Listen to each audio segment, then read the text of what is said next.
नमस्कार, आप सभी का स्वागत करता हूं अपने YouTube चैनल सुरेंद्र सिंह बोरा में। साथियों, B Ed versus BSTC, B Ed versus D El Ed, supreme court में केस इतने पेचीदा हो गए हैं कि जो न्यायपालिका है, न्यायपालिका में बीएड वालों का भरोसा लगभग उठ गया है। मेरी सत्यम पाठक जी से भी बात हुई थी, उन्होंने भी कहा कि सुरेंद्र जी कि जो कोर्ट का एक सिनेरियो हो गया है कि वो बीएड का नाम सुनते ही जो भी केस हैं उसको खारिज कर दे रहे हैं। यानी कि बीएड का नाम सुनते ही जो भी, चाहे उस केस का मैटर कुछ हो या कुछ हो, उसको सुनने के बजाय उसको सीधे से जो है कि इसको खारिज किया जा रहा है। तो यहाँ पर देखिए, सबसे पहले तो न्यायपालिका में सबका संवैधानिक अधिकार है और न्यायपालिका को भी जो भी रिट पिटिशन हैं उनको सुनना चाहिए। तो साथियों, यहाँ पर बीएड केस को लेकर सुप्रीम कोर्ट में जो भी मैटर जाता है, या तो उसे जो है कि कहते हैं कि विड्रॉ कर लो, या जो है उसको डिस्पोज किया जाता है। तो ये ऐसा कब तक चलते रहेगा कि बच्चे, जो बेरोजगार बच्चे हैं, पाई पाई करके जुटा करके माँ बाप से अनय विनय करके, माँ बाप बड़ी परेशानियों के बाद उन्हें 1000, 5000, 10,000 जो भी फीस लगती है वो पैसा जुटाकर उनको दे रहे हैं। लेकिन जो है कि कोर्ट एक ही दिन में, जो है कि कोर्ट का सिनेरियो ऐसा हो गया कि एक ही दिन में उसे जो है डिस्पोज कर दिया जा रहा है। तो साथियों, यहाँ पर जो है कि किसी भी केस को सुनने के बजाय जो है कि केस को डिस्पोज किया जा रहा है, तो ये बहुत ज़रूरी हो गया है कि यहाँ पर किसी भी केस को समझने के लिए।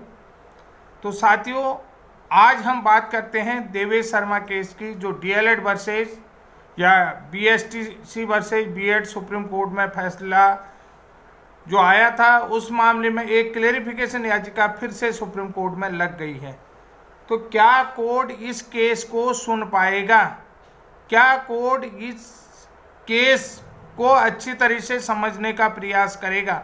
चाहे नतीजा जो भी हो, न्यायपालिका में सबको भरोसा है, लेकिन आखिर उनको सुना तो जाए कि बार बार केस लग रहे हैं, बार बार डिस्पोज हो रहे हैं, ऐसा क्यों हो रहा है?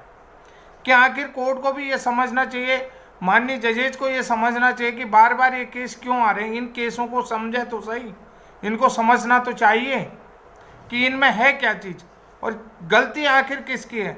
कि एनसीटी की जो गलती है, एनसीटी का आप बार बार बचाव कर रहे हैं, तो ऐसा क्यों? अगर कोर्ट एनसीटी का बार बार बचाव कर रहा है तो ऐसा क्यों हो रहा है? इन सारी बातों को आपको समझना पड़ेगा कि बार बार जो है कि एनसीटी के अगेंस्ट भी जो केस जा रहे हैं वो भी जो है कि खारिज हो जा रहे हैं।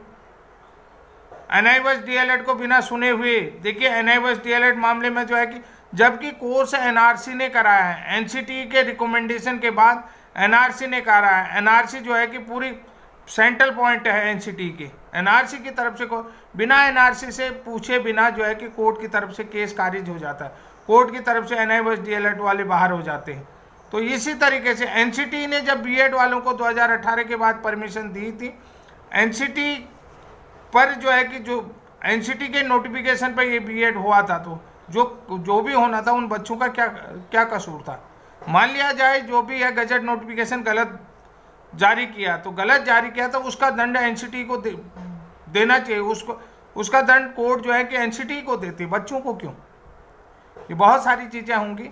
तो साथियों, बीएड वर्सेज बीएसटीसी या बीटीसी कहो, सुप्रीम कोर्ट जजमेंट 11/8/2023 11 मामले में जो है कि एक पुनः सुप्रीम कोर्ट में क्लेरिफिकेशन मोडिफिकेशन एप्लीकेशन लगी हुई है, जो कि लिस्टेड हो चुका है।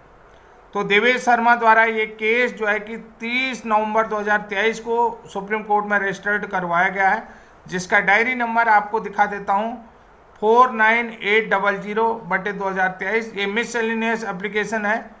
तो सुप्रीम कोर्ट में याचिका लिस्टेड हो चुकी है। ये जो है कि 30 जनवरी को, आज मैंने देखा है इसका स्टेटस, तो ये 30 जनवरी को ये केस लिस्टेड हुआ है। तो इसमें जो है कि जो भी पार्टियां बनाएंगी हैं, उन्होंने जो है कि यूनियन ऑफ इंडिया बनाया है, एनसीटी को बनाया है, और राजस्थान जो है कि कोऑर्डिनेटर जो है कि एलिमेंट्री एजुकेशन एलिजिबिलिटी उसको बनाया हुआ है। इसके अलावा जो है डायरेक्टर राजस्थान जो है कि एजुकेशन डायरेक्टर को जो है कि पार्टी बनाया, तमाम लोगों को इसमें पार्टी बनाया हुआ है कि आप इस स्टेटस को देख सकते हैं। तो साथियों, सबसे बड़ी चीज़ है कि मैं आज यहाँ पर एक चीज़ ये कहना चाहता हूँ कि जो देवेश शर्मा का सुप्रीम कोर्ट केस का फैसला आया था सुप्रीम कोर्ट में, तो उसका फैसला आया था, उसी में देवेश शर्मा जी ने फिर जो है कि क्लैरिफिकेशन याचिका लगा दी है। देवेश शर्मा केस में सुप्रीम कोर्ट में देवेश शर्मा द्वारा क्लैरिफिकेशन के लिए लगाई गई ये जो याचिका है, जिसको मिससेलेनियस एप्लीकेशन कहते हैं, इस केस की सुनवाई अब कौन सी बेंच में होती है ये देखना बहुत ज़रूरी होगा कि क्या ये सुधांशु धूलिया और अर्णव घोष बेंच में जाती है या कहीं और इसको सुना जाता है। क्योंकि जो मिससेलेनियस रजिस्ट्रार ऑर्डर के खिलाफ लगाई गई ये जो याचिका लगाई गई है कि ये पहले जो अर्णव घोष वाला जो मामला लगा था उस में जो है कि ये उस रजिस्ट्रार के खिलाफ लगाए गए, जिसका डायरी नंबर था 36769/2000 अर्णव घोष ने लगाया था। इसको रजिस्ट्रार सुप्रीम कोर्ट के रजिस्ट्रार के बेंच में लगाया हुआ था, जो 22 सितंबर को लगाया था। लेकिन रजिस्ट्रार साहब ने जो ऑर्डर सुनाया है, जो फैसला दिया है, उसके अगेंस्ट ये ऑर्डर लगाया गया है, ये मिससेलेनियस एप्लीकेशन लगाई गई है। तो इसमें 2 आईए भी लगी हैं। 2 आईए देखिए, इसमें आईए नंबर है 248199/2023 और 248207/2023। तो साथियों, सबसे बड़ी चीज़ ये देखना है कि जो एप्लीकेशन है ये कौन से बेंच में सुनी जाती है, क्या इसकी पीरियड जो है कि अर्णव घोष वाली ही पीरियड रखी गई है, और इसमें जो है कि क्या इनकी डिमांड है।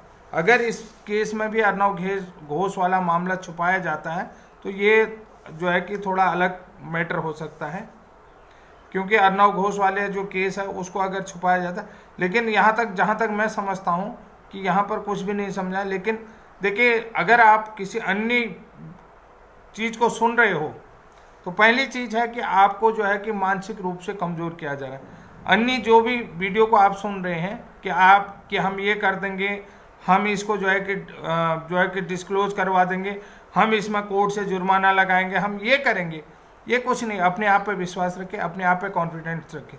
जब मैं भी जो है कि ब्रिज कोर्स की याचिका को लेकर के हाई कोर्ट में गया था तो मेरे को भी लोगों ने कहा था कि तुम्हारी जो याचिका जो है खारिज हो जाएगी पहले दिन ही, 25,000 जुर्माना लगेगा, ये होगा वो होगा। लेकिन मुझे अपने आप में विश्वास था, किसी की बात नहीं सुनी। तो अपने आप पे विश्वास रखिए, जो फालतू की वीडियो हैं उनको ना देखें, उन चीज़ों को ना सुना, चाहे वो कितने ही अथेंटिक हों। अथेंटिक हैं, ठीक है, उनको अथेंटिक आप समझते हैं तो कितने ही भी अथेंटिक हों, क्योंकि आपको बड़े स्क्रीन में दिखाते हैं ये है, फला है, ढिसकाना है, जो भी है। बात आज तक मैंने हमेशा पॉइंटेड बात कही है, अब भी पॉइंटेड बात कर रहा हूँ। तो आपको ये समझना होगा, बहुत ज़रूरी होगा, क्योंकि एक पुनः क्लैरिफिकेशन याचिका देवेश शर्मा जी के द्वारा लगाई गई है। अब देखना होगा कि जो है कि माननीय सुप्रीम कोर्ट इसको सुनता है या देखते ही खारिज करता है।